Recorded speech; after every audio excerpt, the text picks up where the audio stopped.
ra mày khóa tài khoản đeo rồi khóa đeo năm cả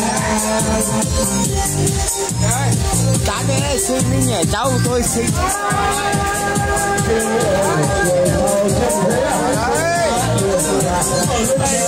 cháu tôi xin đấy đâu có ông vào mày em ơi cún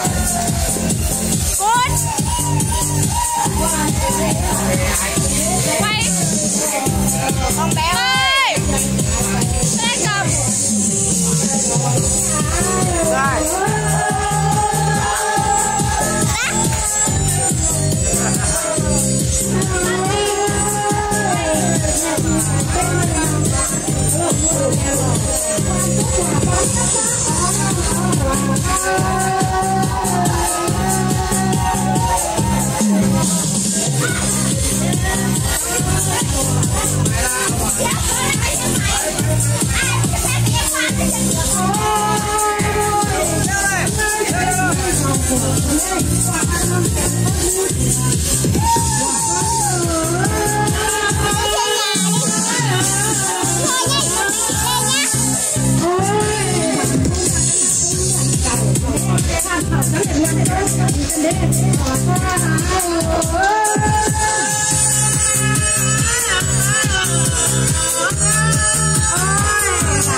bà bảo mày quay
Giỏi thật chứ.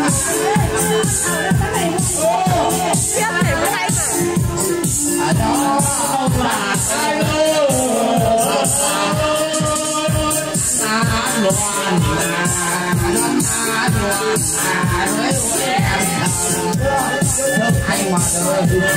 Chả biết hát gì cả.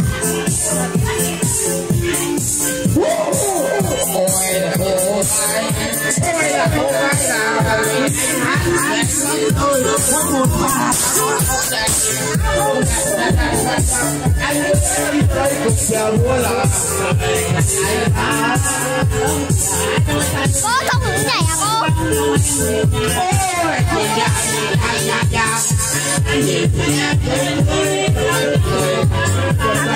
ôi buồn cười nào đến đó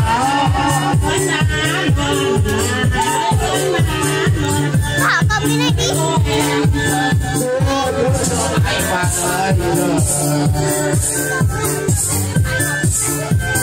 Có phải dạy thỏ đâu. Dạy này